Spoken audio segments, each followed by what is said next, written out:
But speaking of Atlantis, what can you tell us about Atlantis and why people from the Atlantis Soul Group are reincarnating back to the planet right now?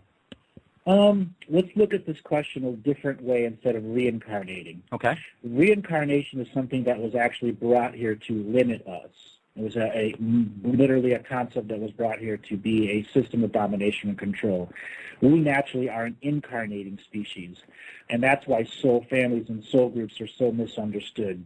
We incarnate with soul family, or we incarnate in a bigger thing called a soul group. The day that you're born, at that same time, there's somebody that dies and somebody else is born. In that 24-hour period, when those that die are replaced by those that are born.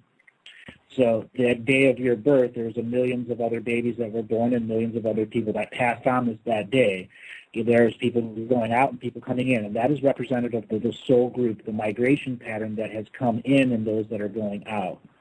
So when we understand that fundamental concept, Atlantis, there's many, many, many aspects of those people that lived there that were unresolved. And they were so unresolved because they had begun the reincarnation domination system, where you don't get a full life review and then you get a kick in the ass and sent back. And therefore you can't review your contracts with soul family or soul groups of why you're coming in. And that gets you stuck in a situation where you're learning the same lessons over and over again. And unless you have input from somebody else that's at soul family status, or somebody that comes in to be a big figurehead like Jesus or any of the other ones that history has represented, it's a very difficult to break out of that type of reincarnation process. There are those that have figured it out, and when they get back on an incarnating process, they can actually bypass the archon grid that has been set up to control soul migrations every day. Atlantis itself is representative of a species that were part of Earth. Atlanteans and Lemurians aren't the first species of Earth. There's actually 72 first species of Earth, all resulted in the various time wars that have gone on. For those people that are new to the type of material that I'm bringing the Akashic record of what went on as a total sentient experience for this world. Earth started as a seventh-dimensional galactic seed planet. Its purpose was to literally bring brand new DNA knowledge to a brand new blank Akashic record planet and upload it into the crystalline structure of the sacred masculine or feminine there. So when souls decide to incarnate on that planet, they have a database of skin suit technology or animal technology or bacterial technology, because it's all technology, to incarnate in and to have experiences. The Atlanteans were really, really big on making experiences that they could bring to other worlds and have those experiences be a part of the incarnating process of souls that were coming in to have experiences.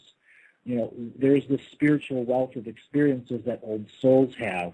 That's why the younger souls are attracted to the older souls, because of the spiritual experience and wealth they have. Many, many, many of the Atlanteans were spiritually wealthy and had tremendous experiences that they learned how to create in a physical form and then transfer across the galaxies and then implant this experience template somewhere else so other people could have the experience, and then they could compare how each person experienced it differently. One thing that I've, had, not an issue with, but really just it's very, very difficult for me, is the understanding of what happens to us when we are, at the end stage of this life, when we're about to cross over. And according to Tibetan teachings, if a person's light body supposedly is not sufficiently activated when encountering this pure light of awareness at the time of their death, that he or she will swoon into unconsciousness, abdicating free will in the process until the consciousness is regained and stabilized. Do you subscribe to that theory, or can you offer any enlightenment on what actually happens during that death process? Sure. I'm going to say this about all religions, and this is every single one, all of the major religions out there. They all got it wrong, but the Buddhists were the ones that got it almost right, but they still got it wrong, okay? And they get it wrong because it's about the sovereignty and free will. I heard you say the surrendering of free will. The surrendering of free will is a concept that bled through some of the Buddhist teachings that were really close to getting it. And getting it means when you pass on part of your free will because you didn't have an experience you wanted, That's the loss of sovereignty. And when you lose sovereignty, you get caught in the reincarnation process, and then it is just eroded out of you lifetime after lifetime after lifetime, and you're stuck in a pattern where you cannot regain those lost pieces of sovereignty because there's not a part of you that's able to even know that it's lost. So every time you go through a reincarnation pattern over and over again, there's another percentage of your soul taken away so that you can't use everything that's with you. Therefore, these lifetimes get harder and harder, and our life expanses get shorter and shorter. And sicknesses like cancer and heartache and heart attacks become more and more and more because we have less time to experience more. At the same time, our bodies, which are the emotional experience bodies, are linked to our light bodies. And when our light bodies are fully in function with our emotional body, we have a DNA intertwining. You know, our physical eyes only see a little tiny bit of the light spectrum.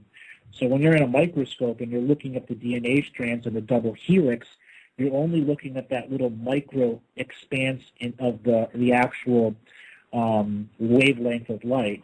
But the DNA helix continues on beyond your visual sight into your light body. It goes all the way up to the tops of your light body and all the way to the depths of your connection to the background sentience that is Earth, that we use to anchor our light bodies and physical bodies so that we're no longer projecting here, but experiencing here. Wow, wonderful. I really appreciate that answer.